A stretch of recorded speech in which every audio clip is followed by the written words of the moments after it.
आम आदमी तक ज़रूर पहुंच जाती है, लेकिन उसका कोई असर नहीं होता। फिर मुझे यही गुमा गुजरा कि वाकई सही बात थी कि मैं भी 27वीं तरमीम पे क्या करती।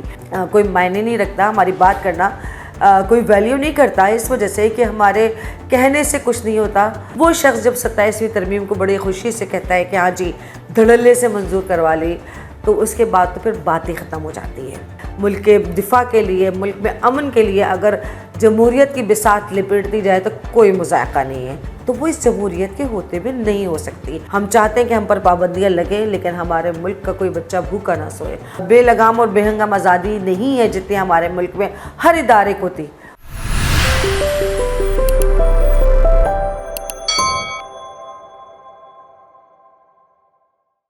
अस्सलाम वालेकुम नाज़रीन, मैं हूँ दुर्दाना शाहब और आप देख रहे हैं वीलॉग विद दुर्दाना शाहब।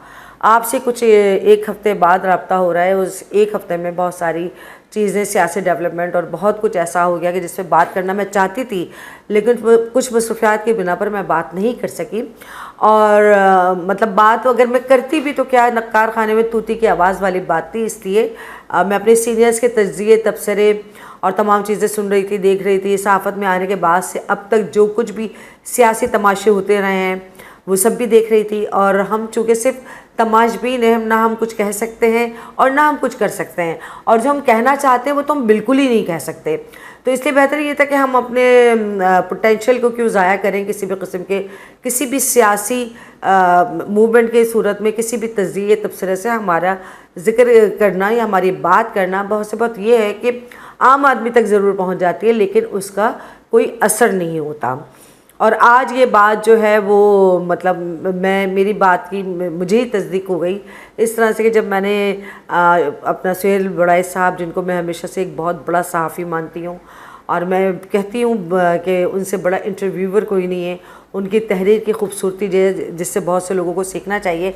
आज उन्होंने जो कॉलम लिखा है जंगल के खरगोश की कहानी जो उन्होंने लिखी है, तो उस जंगल के खरगोश की कहानी पढ़ने के बाद फिर मुझे यही गुमा गुजरा कि वाकई सही बात थी कि मैं भी 27वीं तरमीम पे क्या करती। मैं उसके ऊपर तबसरा करती, तज्ज़िया करती, उसके प्रो और कॉन्स बताती, साइड इफ़ेक्ट्स बताती, बेनिफिट्स बताती, जो सबको बताएं। लेकिन होने क्या जा रहा है ये किसी को नहीं पता, और इस तरमीम के बाद होगा क्या ये भी किसी को नहीं पता, और आया 28वीं तरमीम आएगी तो उसमें क्या होगा ये भी किसी को नहीं पता। इवन दैट कि जिन लोगों ने इस तरमीम पे सिग्नेचर किए, रजामंदी का इजहार किया, उनको भी नहीं पता कि इस पर क्या होने वाला है और उनके साथ क्या होने वाला है।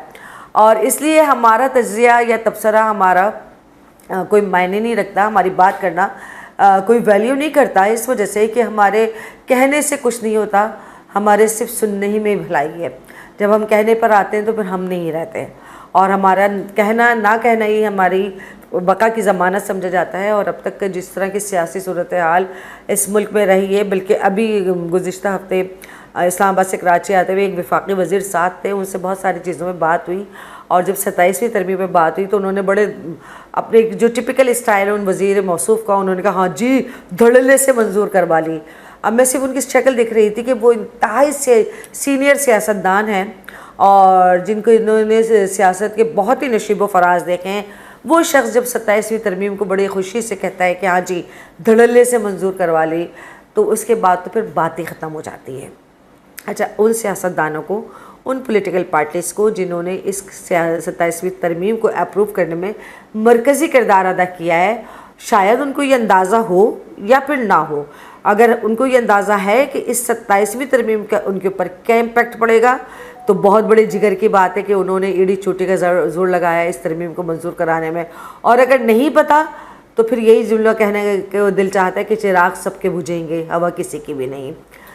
एक तरह से 27वीं तरमीम पे जिस तरह से सुहेल बड़ाई साहब ने जो कॉलम लिखा है जंगल के खरगोश की कहानी, मैं तमाम नाज़रीन से दरख्वास्त करूँगी कि उस कॉलम को पढ़ें, और उस कॉलम को पढ़ने के बाद आप खुद अब एज्यूम करें कि क्या होने जा रहा है।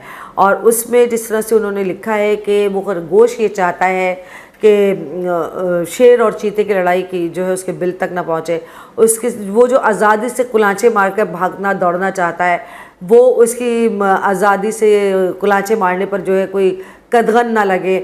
बहुत सारी ऐसी चीज़ें सिंबल्स के तौर पर जो है उन्होंने सिंबॉलिक जो है वो कॉलम उन्होंने तहरीर किया है।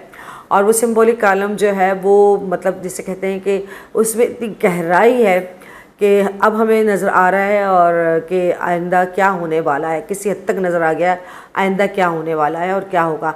लेकिन बहरकैफ अगर जिस तरह से सुहेल बड़ाई साहब ने लिखा है अपने कॉलम में, और अगर ऐसा होता है तो मैं 1000% इस तरमीम के हक़ में हूँ, और मैं 1000% जो है मैं चाहती हूँ कि जैसा कि नक्शा सुहेल बड़ाई साहब ने अपने कॉलम में, हालांकि उन्होंने बयान तो जो है वो जंगल के खरगोश की कहानी की है, लेकिन डेफिनेटली कहीं ना कहीं समझ में आता है कि वो पाकिस्तान की उस मासूम आवाम की भी कहानी है जो उन्होंने अपने कॉलम में बयान करने की कोशिश की है। और मैं बिल्कुल ये चाहती हूँ कि अगर इसी तरह से मुल्क की तरक्की के लिए, मुल्क के दिफा के लिए, मुल्क में अमन के लिए अगर जमहूरियत की बिसात लिपेट दी जाए तो कोई मुज़ायका नहीं है। इसलिए कोई मुज़ायका नहीं है कि जमहूरियत ने हमें कुछ भी नहीं दिया। जमहूरियत ने सिवाय चंद ख़ानदानों के ना सिर्फ माली तौर पर मुस्तहकम करने को सहारा दिया, बल्कि उन चंद ख़ानदानों की उन ऐवानों तक रसाई सिर्फ उन्हीं ख़ानदानों की रही है। एक आम आदमी की रसाई जो है वो उन ऐवानों तक नहीं पहुँची है। इस ऐवान में चाहे ऐवान बाला हो चाहे ऐवान ज़ेरी हो, बाप दादा बेटा पोता फिर दामाद फिर बेटी, वो नस्ल दर नस्ल जो है वही लोग जो हैं अपने इक़्तिदार में आते रहे हैं, और उन्हीं के इलाक़ों की जो गुज़िश्ता कई सालों से निव्ज़ सदी से जो हुक्मरानी कर रहे हैं जो ख़ानदान, उन्हीं के इलाक़ों के आप ज़ुबान आली जाकर देखिए कि उनके इलाक़े आज 50 साल बाद भी किस बुरी हालत में ज़िंदा हैं। छोटी सी मिसाल आप सिंध की देख लीजिए कि 15-20 साल से मुतलक़ अन्नान हुक्मरानी है, लेकिन उसके बावजूद सिंध जो है और ख़ास तौर पर उसका जो माशी अब कराची किस ज़बू हाली का शिकार है। तो मैं अगर समझती हूँ कि जो सुहेल बड़ाई साहब ने अपने कॉलम में कहना चाहिए कि इनडायरेक्टली बहुत वाज़ेह तौर पर चीज़ें बयान की हैं। उन्होंने कहा कि अरब ममालिक में ना मीडिया को आज़ादी है और ना अदलिया आज़ाद है, ना ये चीज़ें हैं, वहाँ पे तरक्की देख लें। उन्होंने कहा कि एक कॉन्फ्रेंस हुई खरगोशों की जिसमें चीन से एक जो खरगोश आया तो उसने कहा कि चीन में जो है वो चीन तेज़ी से तरक्की कर रहा है, कामयाब हो रहा है, लेकिन वहाँ पर ना मीडिया को आज़ादी है, ना अदलिया बेलगाम है, ना इस तरह की चीज़ें हैं। उन्होंने वो छोटे छोटे इशारे दिए हैं। और अगर ये इस तरह से अगर हमारा मुल्क 27वीं तरमीम या 28वीं तरमीम के बाद हमारे मुल्क में अगर इस तरह की कोई सूरत हाल होती है तो शायद इस मुल्क में पहली मैं सपोर्टर होंगी इन तमाम तब्दीलियों की, क्योंकि मुझे अपने मुल्क में अमन भी चाहिए, मुझे अपने मुल्क में सेहत भी चाहिए, तालीम भी चाहिए, सरमायाकारी भी चाहिए, मजबूत मईशत भी चाहिए। तो वो इस जमहूरियत के होते हुए नहीं हो सकती। वो एक पुरानी बात हो गई, ये पुराना ख्वाब हो गया कि ये कहते थे कि जमहूरियत बेहतरीन इंतकाम है। इस मुल्क की जमहूरियत ने जितना इस मुल्क को तबाह और बर्बाद किया है, क्योंकि ये जितने भी सियासतदान बैठे हुए चाहे वो किसी भी पॉलिटिकल पार्टी से ताल्लुक़ रखते हो, सबके मुश्तरका मफादात होते हैं कि नंबर 1 एक मफाद ये होता है कि जो इलेक्शन में ख़र्चा किया है वो वसूल कैसे किया जाए। फिर उसके बाद ये होता है कि हम अपनी दौलत में मज़ीद किस तरह से इजाफा कर सकें। आप आए दिन जो नई पॉलिसीज़, नई स्कीम्स, नए चीज़ों की पाबंदियाँ सुनते हैं, उसमें किसी न किसी वज़ीर की जो है इन्वेस्टमेंट होती है, जो वो उसके बाद जो है वही अपने हम रकाब जो होते हैं उनके सियासतदान उनके साथ मिलकर उन चीज़ों को जो है ना कानून बनाते हैं और उन पर इम्प्लीमेंटेशन कराते हैं। तो इस किस्म की जमहूरियत और इस किस्म के कानून और इस किस्म की आज़ादी से हमें निजात चाहिए। हम चाहते हैं कि हम पर पाबंदियाँ लगें, लेकिन हमारे मुल्क का कोई बच्चा भूखा ना सोए। हम चाहते हैं कि हम पर पाबंदियाँ लगें, हमारे मुल्क में सेहत जो है वो मुफ्त फराम की जाए, सेहत अद्वियात जो है वो मुफ्त फराम किया जाए, गरीब का इलाज जो है मुफ्त हो। हम चाहते हैं कि हमारे घर से हमारे मुल्क का एक एक बच्चा जो है रोज़गार के लिए दर बदर ना फिर रहा हो और ना उसको किसी दूसरे मुल्क जाकर अपनों को छोड़कर रोज़गार तलाश करने की ज़रूरत पड़े। तो इसलिए अगर 27वीं तरमीम का ये फ़ायदा है या आने वाली 28वीं तरमीम का ये फ़ायदा है तो मैं तो फुली उसको सपोर्ट करूँगी, क्योंकि जमहूरियत ने हमको कुछ भी नहीं दिया।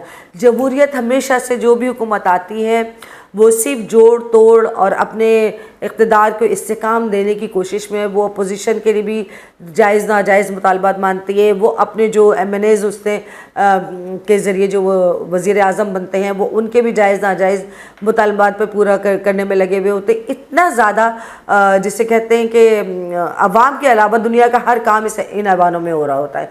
अवाम की फलाह बहबूद का कोई काम इस मुल्क में नहीं हो रहा था इन ऐवानों में बैठकर। मैं एक दफ़ा जब कराची से इस्लामाबाद जा रही थी तो मैंने वहाँ पर देखा कि उस वक्त दूसरे दिन सेशन था, संडे का दिन था, दूसरे दिन सेशन था, तो वहाँ पर बहुत सी पॉलिटिकल पार्टीज़ की MNAs भी थी वहाँ पर। एयरपोर्ट पर मेरे साथ नहीं। उनमें से बहुत सारे दोस्त हैं, मैं किसी के पर्टिकुलरली किसी के लिए बात नहीं कर रही हूँ। उनमें से बहुत सारी दोस्ती थी, गपशप हो रही थी, बातचीत हो रही थी, लेकिन जब उनकी जो गुफ्तगू थी, उनकी जो बात थी और जो बातें थी उनकी, और जो उनका IQ लेवल था, और जो मतलब ये मुख्तलिफ़ पार्टियों की ख़वातीन थी, मैं किसी पर्टिकुलर किसी एक पार्टी के लिए बात नहीं कर रही हूँ। उनका देखकर मैं सिर्फ उनको देख कर ये सोच रही थी कि हमारे नसीब में क्या ऐसे लोग हैं जो हमारी तकदीर के फ़ैसले ऐवानों में बैठकर करते हैं, जिनको कुछ नहीं पता, उन जो बात कर रहे थे कि किस जगह की सेल इस वक्त अच्छी चल रही है और कौन सा आजकल ब्रांड जो है ऑन है और कौन सा ऑन नहीं है। ये ख़वातीन का होता है मसला। लेकिन उनके में से गुफ्तगू करने में जब मैंने उनसे 2-4 सवालात करने चाहे और उनसे बात करनी चाहिए, चूँकि सहाफ़ी जो भी सामने आते हैं सवाल करने को दिल ही करता है, तो उनमें से किसी के भी पास तशफ़ी बख्श जवाब नहीं था किसी भी ऐसे मौजू पर जो अवामी मसले पर ऐवान में गया हुआ था और उस पर उनकी पार्टी की राय क्या थी, किसी के भी पास जवाब नहीं था। मैं बिल्कुल कंफर्म इस बात को करती हूँ, और अगर मेरा यकीन नहीं है तो उन्हें मैंने इस ख़वातीन के ज़रिए एक दफ़ा इंडिविजुअली इंटरव्यू ले लिया जाए और उनसे गुफ्तगू कर ली जाए, तो फिर उनका पता चले कि आपको पर एयर वो MNA ख़ातून कितनी कॉस्ट पड़ती है उस ख़ातून की आपके ख़जाने पर, उनका रेजिडेंशल, उनका टिकट, उनकी ईच एंड एवरीथिंग। फिर उसके बाद कमेटियाँ बन जाती हैं और उन कमेटियों के मेंबर्स वो लोग बन जाते हैं, और उन कमेटियों के मेंबर बनने के बाद उसकी फ़ीस उनको अलग मिलती है, गाड़ियाँ अलग मिलती है, फ्यूल अलग मिलता है। मतलब एक ऐसा तमाशा हमारे मुल्क में जो है वो जमहूरियत के नाम पर खेला जा रहा है, और जिसके लिए मैं बहुत सारे अपने सीनियर्स के तज़किये तबसरे सुन रही हूँ। 27वीं तरमीम के ख़िलाफ़ बोल रहा है कि 28वीं तरमीम आएगी, ये आएगी। मैं अपने सीनियर से भी ये कहती हूँ कि आपने सारी ज़िंदगी आज़ादी सहाफ़त के लिए काम किया, आपने सारी ज़िंदगी आज़ादी इज़हार राय के लिए काम किया, लेकिन आप क्या समझते हैं कि इन जमहूरी इदारों ने, इन जमहूरी क़ुव्वतों ने क्या अवाम के फ़लाह और बहबूद के लिए कोई काम किया? किसी ने भी कोई काम नहीं किया। जब किसी ने कोई काम नहीं किया, तो अगर कोई एक ऐसा रास्ता बन रहा है कि ये जो जोंक बन के चिमटे हुए हैं इक़्तिदार से, जो ख़ानदान बैठे हुए, जिनके बाप, दादा, पोता, भतीजा, भांजा, चचा सब असेंबली में। अच्छा, एक और तमाशा है इन बड़े ख़ानदानों के दरमियान, जो सियासी बड़े ख़ानदान हैं, उन ये बड़े मज़ेदार तमाशा ये है कि 2 भाई हैं, तो एक ने मुस्लिम लीग नून ज्वाइन कर ली, एक ने पीपल्स पार्टी ज्वाइन कर ली, एक ने तहरीक इंसाफ ज्वाइन कर लिए। अब इसमें यह कि जो भी पार्टी आएगी ख़ानदान तो इक़्तिदार में होगा। ये भी आप देखिए कि एक ही घर के जो अफराद हैं उन्होंने अपनी मुख्तलिफ़ पार्टियों में अपनी वफ़ादारियाँ दे रखी हैं। ये तमाशा हमारे मुल्क के साथ हो रहा है। अगर इस तमाशे का ख़ात्मा हमारे फील्ड मार्शल साहब करने जा रहे हैं या कोई और करने जा रहे हैं, तो हम तो इनको भरपूर सपोर्ट करेंगे, इसके ऊपर किसी की कोई भी राय हो। लेकिन मेरी राय ये है कि अगर मेरा मुल्क को इस्तेकाम मिलता है, मेरे मुल्क की मईशत मजबूत होती है, मेरे मुल्क के एक आम आदमी को सहूलियात मिलती हैं, तो हम हर उस काम के लिए लब्बैक कहेंगे जिस काम में अवामी मफाद पोशीदा हो। मुझे इससे कोई गर्ज़ नहीं। अगर आप ही लोग ये कहते हैं ना कि इस्टेब्लिशमेंट रूल करती है, इस्टेब्लिशमेंट का ये सारा मामला है, तो ठीक है, आप लोग बैठ जाएं, सब घर जाके करने दीजिए इस्टेब्लिशमेंट को जो भी करना है, देखिए क्या होता है और क्या नहीं होता। और अगर इस तरह के कोई मामलात हैं तो मैं इसको अप्रिशिएट करती हूँ कि ये होना चाहिए। और मैं जिन जजेस ने इस्तीफ़ा दिया है, ठीक है, उनकी वो ये समझते हैं कि इस्तीफ़ा उनका दुरुस्त है और उनके इख्तियारात को जो है वो कट ऑफ किया गया है। लेकिन हमारे जजेस ने भी तो हमारे, जैसे कहते हैं ना, सोमोटो के नाम पर एक तमाशा बना रखा था। यूसुफ रज़ा गिलानी साहब को जैसे घर भेज दिया गया, नवाज शरीफ को घर भेज दिया गया सोमोटो एक्शन के तहत। अगर वो ये कहते हैं कि उनके ऊपर किसी का दबाव था, तो वो इस दबाव से भी आज़ाद हो गए। अब किसी भी मुल्क में आप देख लें, जितने भी तरक्की याफ्ता मुल्क हैं, वहाँ पर कहीं पे भी इतनी बेलगाम और बेहंगाम आज़ादी नहीं है जितनी हमारे मुल्क में हर इदारे को थी, और इस हर इदारे ने भी इस मुल्क को लूटा है। तो एक दफ़ा जो है इन सब को पाबंदी लगाकर एक नया सिस्टम और सेटअप लाया जाए और इस मुल्क को तरक्की की राह पर डाला जाए, और जो भी शख्स ये करेगा, पाकिस्तान की आवाम उसके साथ शाना बशाना खड़ी होगी। किसी भी किस्म की पॉलिटिकल एफिलिएशन को बलाए ताक रखकर हम ये समझते हैं कि आज का एक आम आदमी जो है ना, बशूर तो हो चुका है लेकिन बेबस है।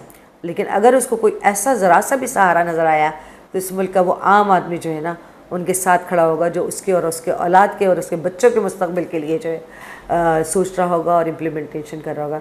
हम दुआ करते हैं कि इस मुल्क के दिफा के लिए, इस मुल्क के इस्तेकाम के लिए, इस मुल्क की तरक्की के लिए जो भी इक़दामात हों, अल्लाह ताला उन तमाम इक़दामात को कामयाब करें।